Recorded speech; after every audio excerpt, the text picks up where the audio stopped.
Magandang hapon, Pilipinas. Narito ang latest sa dalawang bagyong minomonitor natin sa loob ng ating area of responsibility. So unahin po muna natin si Super Typhoon Pepito na as of our latest analysis, huling nakita siya sa layong 120 kilometers, silangan huyan ng Virac, Catanduanes. So kung tutuusin, halos malapit na po ito sa kalupaan. Yung rain bands o outer part nitong bagyo ay nakakaapekto na ngayon sa malaking bahagi ng Bicol region at ng Eastern Visayas. Taglay pa rin ito ang lakas ng hangin umaabot sa 195 kilometers per hour near the center at gustiness o yung pagbugso ng hangin umaabot po sa 240 kilometers per hour. So kung mapapansin natin yung kanyang strength napakalakas po 195 kilometers per hour. Mapaminsala itong bagyong ito kaya nga't nasa super typhoon category at base po sa ating signal, yung latest na signal na pinalabas po natin, signal number 5 na ngayon, dito po sa Catanduanes, maging sa northeastern portion ng Camarines Sur, habang signal number 4 dito sa Camarines Norte, northern and southeastern portion ng Camarines Sur at northeastern portion ng Albay.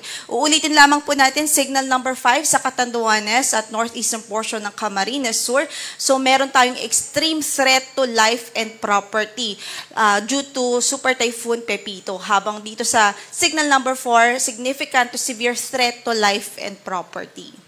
So, balikan lamang po natin itong radar image na nakuha po natin sa ating Doppler radars at nakita nga po natin yung rain bands nitong bagyo ay nakalapat na o nakakaapekto na sa Bicol region and some parts of Eastern Visayas. Ito yung kanyang sentro po. So, approaching po ito sa landmass at nakikita natin papalapit ito sa Catanduanes. Sa atin pong forecast, possible po na between 8 p.m. to 11 p.m. tonight ang landfall scenario. Pero, meron din pong increasing chance na ito pong mata ay bahagyang umakyat ng bahagya at hindi po siya totally lumapat sa landmass. But nevertheless, yung effect po niya dito sa Catanduanes, sa Camarines Sur, Albay, Sorsogon, sa halos buong Bicolandia, ay same lang o pareho lang ang effect. Whether lumapat po siya totally sa Catanduanes o maglandfall o hindi po at tumaas po ng bahagya. So again, reminder po, same lang po yung kanyang effect dahil yung eye wall ng bagyong si Super Typhoon Pepito, pwedeng maranasan po yan sa Catanduanes at ilang bahagi ng Camarines Sur, Albay at sa mga dadaanan pa po nitong bagyo. Kaugnay dyan, signal number 3 naman ngayon sa Polillo Islands, northern and eastern portions ng mainland Quezon, rest of Camarines Sur, rest of Albay, northern portion of Sorsogon, eastern and central portions of northern Samar, northern portion of eastern Samar.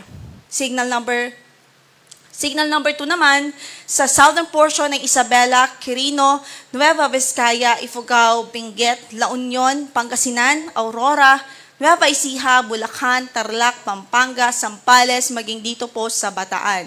At signal number 2 din sa Metro Manila, Cavite, Rizal, rest of Quezon, Laguna, Marinduque, rest of Sorsogon, Burias Islands, Antigua Island, central portion of Eastern Samar, northern portion of Samar, and rest of northern Samar. So, paalala lang din po natin, baka may nagtatakang mga kababayan natin na signal number 2 ngayon, pero maaliwalas yung panahon, halos walang nararamdamang sama ng panahon. That is because meron po tayong lead time na halos 24 oras pa po. So, posible po nating maramdaman sa ilang lugar ito, depende po sa pagtahak o sa pagtakbo ng bagyong ito, posible natin maramdaman yung sama ng panahon sa mga susunod na oras. So, meron tayong lead time na 24 hours pa po. Then, signal number 1 naman sa mainland Cagayan, rest of Isabela, Apayao, Kalinga, Abra, Mountain Province, Ifugao, Benguet, Ilocos Norte, Ilocos Sur, Batangas, northern portion of Occidental Mindoro, kasama na ang Lubang Islands. Signal number 1 din sa northern portion ng Oriental Mindoro, Romblon, rest of Masbate, rest of Eastern Samar, rest of Samar, Biliran, northern and central portions ng Leyte, northeastern portion ng Southern Leyte, northernmost portion ng Cebu kasama na ang Bantayan Islands, northernmost portion ng Iloilo, northern portion ng Dinagat Islands. Then signal number 1 din po sa natitirang bahagi pa ng Eastern Samar, rest of Samar, Biliran, Biliran, northern and central portions of Leyte, northeastern portion of southern Leyte, northernmost portion of Cebu kasama ng Bantayan Islands, northernmost portion of Iloilo at northern portion ng Dinagat Islands. Okay, so sa track na ipinalabas po natin, again, halos consistent naman po yung kanyang track, especially yung cone of uncertainty natin. Lumiliit po siya as time goes by. Pero nakikita nga po natin sa cone of uncertainty, posibleng Catanduanes ang landfall area, or dito din po sa northern part ng Catanduanes, pwede din pong dumuan dyan ang sentro. So, nakikita natin na tatahakin po nito basically ang eastern section ng Bicol, and then eventually po by tomorrow ng hapon o gabi, pwede po itong maglandfall sa between Aurora and Quezon Province. At tuluyan po nitong tatahakin o magko-cross at magtatraverse sa landmass natin dito sa Central at sa Northern Luzon base sa ating latest track. So, ibig sabihin, itong lawak ng diametrong po ito, kapag tinignan po natin at sinundan po natin yung track, maapektuhan halos buong Southern Luzon sa mga susunod na oras, buong Southern Luzon including Metro Manila, Central Luzon, and some parts of Northern Luzon. Kaya meron po tayong pinapalabas na signal o tropical cyclone wind signal para meron po tayong reference kung ano po gaano kalakas ng hangin ang pwedeng maranasan po natin sa ating lugar. Samantala, narito naman ang ating rainfall forecast in the next 24 hours. So today hanggang bukas ng hapon, intense torrential o yung tinatawag natin na matindi hanggang sa halos walang humpay na mga pagulan ang pwede pong maranasan dito sa Camarines Norte, Camarines Sur, Albay at Catanduanes. So ang range po niyan ngayon hanggang bukas ng hapon, pwedeng maranasan itong ganitong klaseng pagulan. Matindi hanggang sa halos walang humpay ng mga pagbuhos ng ulan dahil kay Super Typhoon Pepito. Samantala, heavy to intense naman ang pwedeng maranasan sa Sorsogon, Northern Samar, dito po sa Quezon Province. At moderate to heavy, dito po sa Masbate, Samar, Eastern Samar, Biliran, Leyte, Batangas, Marinduque, Cavite, Laguna, Rizal, Bulacan, at Bulacan po.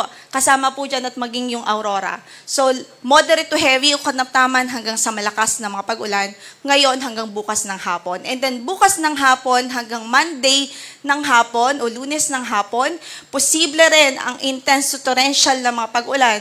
Dito po sa Aurora, Nueva Ecija, Quezon Province, Nueva Vizcaya, Pangasinan, Quirino, Benguet. At dito po sa Nueva Vizcaya, Benguet, Quirino, at sa Quezon, habang heavy to intense naman sa La Union, Tarlac, Zambales, Pampanga, Bulacan, Metro Manila, Bataan, Rizal, Cavite, Laguna. At kasama po dito sa heavy to intense ang Camarines Norte. Moderate to heavy naman po, posible pa rin sa Camarines Sur, Batangas, Marinduque, Isabela, Ifugao, Mountain Province, Ilocos Sur, Abra, Kalinga at maging sa Cagayan.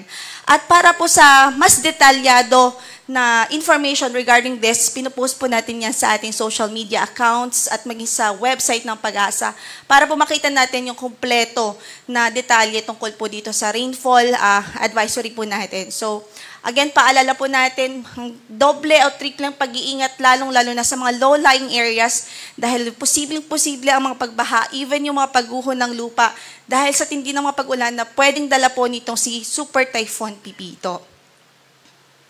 Samantala, narito naman storm surge warning na ipinalabas ng Pag-asa.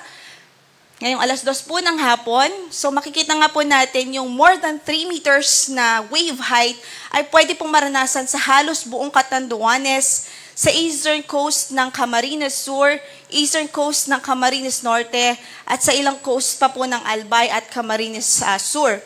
Maging dito po sa parting ito sa may Dinagat Islands, more than 3 meters, posible po yan. And then dito po sa coast ng La Union.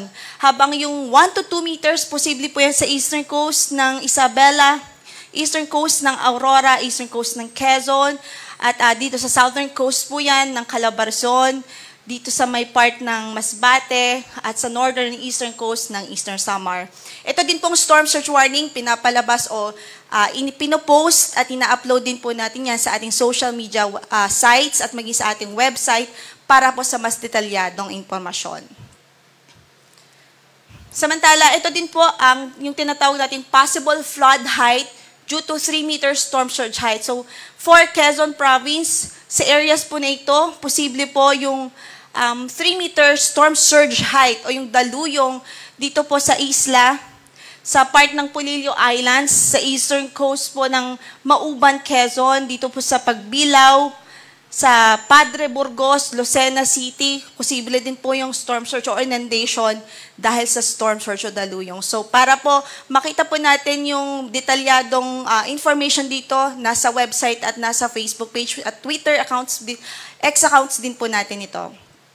Yung Catanduanes, possible flood height due to 3-meter storm surge height ay dito din po sa Panganiban, dito po sa Viga, Gigmoto, Bato, at maging sa San Andres. So, ayan, visit our website and yung ating Facebook page din po para makita natin yung detalye at kung anong mga specific na municipalities o lugar.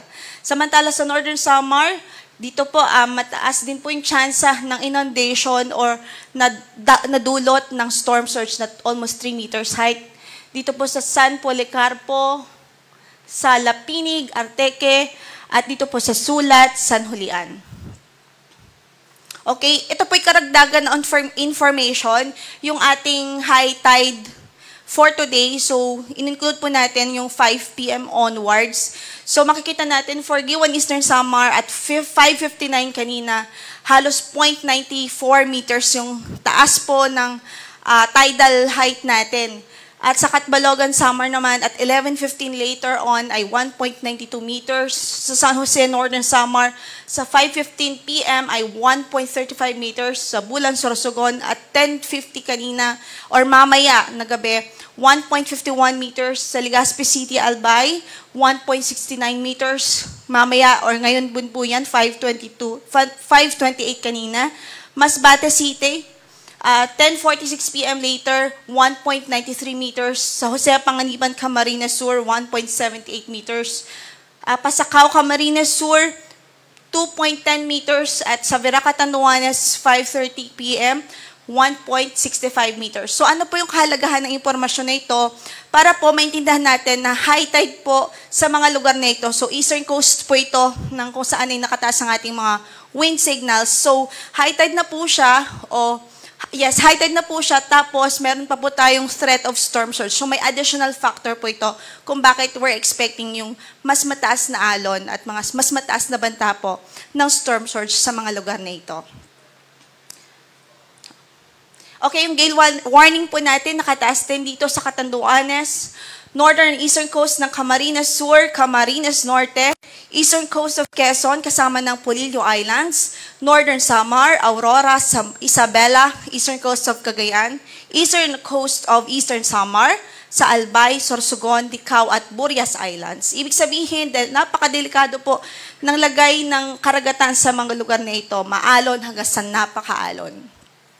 Okay, update naman po dito sa isa pang bagyo na minomonitor din natin sa loob din po ng ating area of responsibility, si dating tropical storm Ophel, na ngayon po ay tropical depression na lamang. So humina na po ito.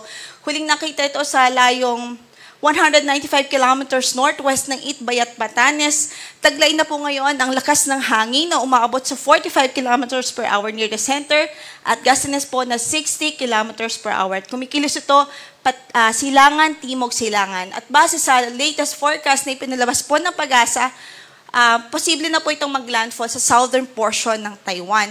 And eventually ay malulusaw o magde-dissipate ito or hihina into a low pressure area sa mga susunod po na oras. So yan muna ang latest mula dito sa Pag-asa. Ang next bulletin po natin para kay Super Typhoon Pepito ay mamayang 8:00 po ng gabi. Maraming salamat.